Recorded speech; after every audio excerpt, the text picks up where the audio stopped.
Thank you very much. Have you ever asked yourself one day why your children's works are nicer than yours? Though you teach them handwriting, their works are nicer than yours. Today, I would like to usher you in what is called handwriting practices. There are very many things that we can do to improve our children's handwriting. The first thing is good attitude. Good attitude. Good attitude is the first thing. When you want your children's work to be nice, the first thing is that they must have good attitude. That is why it is very hard to teach handwriting in upper classes, because those people have already known themselves. And at the end, you will find you may waste a lot of time. Instead of them understanding this thing very fast, the handwriting very fast, you will find they will still be unable to write very well. Though although you have taught them. Why? Because they don't have good attitude. I would like to tell you that teaching a child of, let me say, 4 years or 5 years onward is easier than teaching a child of 15 years. Why? Because a child of 4 years or 5 years will be interested in anything that the teacher will be doing. But a child of, let me say, 15 or 16 years may not be interested. We know the adolescent period. This is the period whereby they start leaving their childhood to going to adulthood. So you will find for your children to have nice handwriting, the first thing they need to have is good attitude. The second one is they need to have what is called the handwriting books. The handwriting books. This is one of the things that if you want your children to write very well, they must have is handwriting books. The next one is the pencils.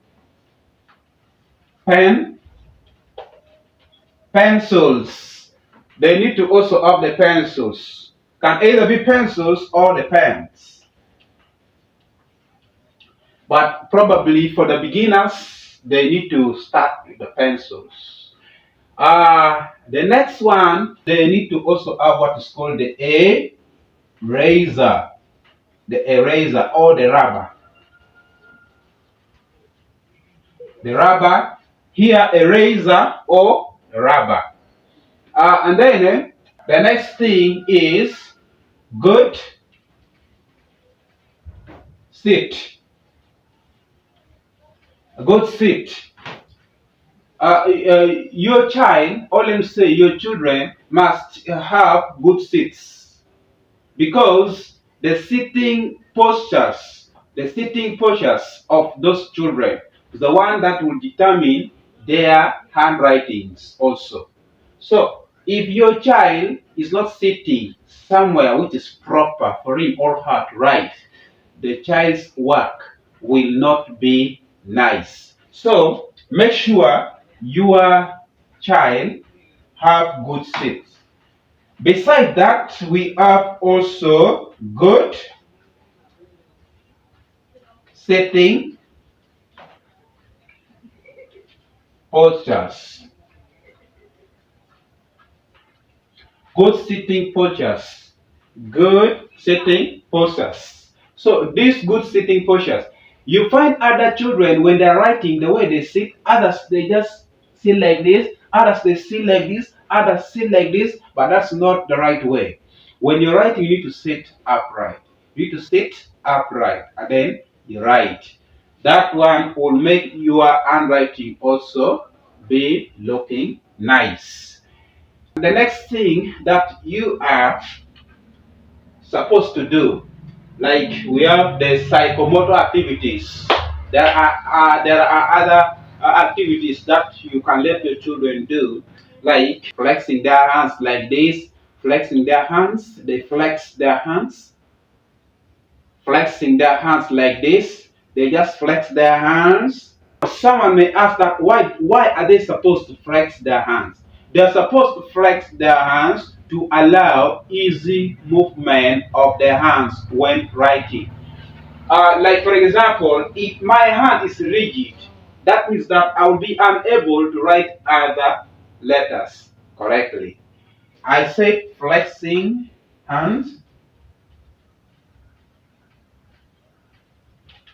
flexing hands. And then the next one is uh, for the beginners. For the beginners, writing other patterns. Writing other patterns. There are some patterns that you need to let your children also keep on doing practice. Like for example, like you can let your children write just like this, this pattern, just like that. Or they can also do it like this, just like this pattern, like that. Or you can also let them do like this. You can also let them do like this one, the pattern. There are very many patterns. You can also let them start like this, like this. These are patterns. Patterns. Doing these patterns will just keep on giving their hands practices on how to write other letters very well. Now, after doing all these things, what do you do next?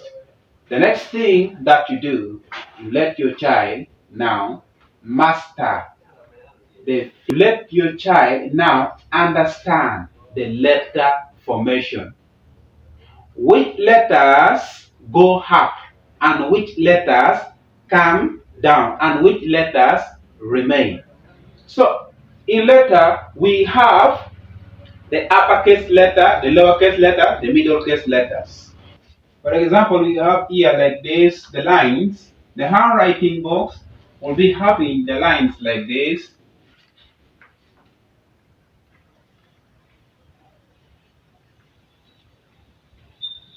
Like this.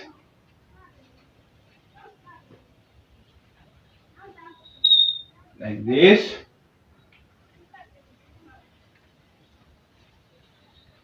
Like this.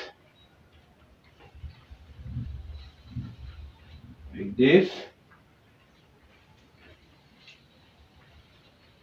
Like this.